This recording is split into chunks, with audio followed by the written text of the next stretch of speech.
Hello guys! Welcome ulit sa aking channel Ann. For this quarter a month video, magre-renew tayo ng rehistro ni Kape.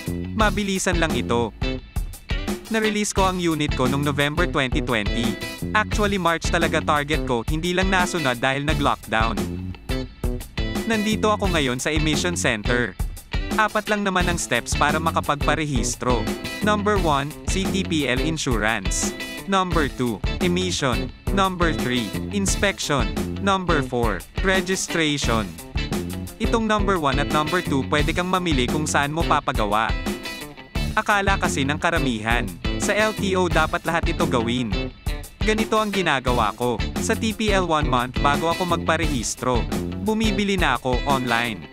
Para mas mura, ganun din sa emission. Kapag may nadaanan akong emission center, nagpapa-emission muna ako, dahil 2 months naman ang validity nito. Ang emission fee dito ay 500 pesos. Plus yung TPL kanina, na 429. So naka 929 na tayo.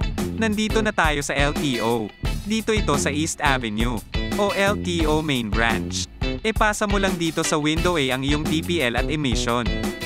Bibigyan kanila dito ng form para sa inspection para unspec ng tao nila, sa tapat lang nito. Nagbigay ako dito ng tip na 50 pesos. Buti pala, dala ko yung early warning device ko dahil hinanap ito. Kaya para sigurado kayo, magdala na rin kayo. Pagkatapos ng inspection, binalik ko lang ulit sa window A ang TPL, emission at result ng inspection. Antayin mo na lang tawagin ang pangalan mo sa cashier. Pagkatawag sa'yo sa cashier, at pagkabayad mo, makukuha mo na rin agad ang OR mo. Eto na, ang moment of truth. Ang registration fee ay 1,610. So ang total na ginastos ko ay 2,589. Mabilis lang magparehistro. Sa case ko, wala pang 1 oras na tapos na ako. Ito may nagtanong sa akin, bakit daw ang mura ng ginastos ko?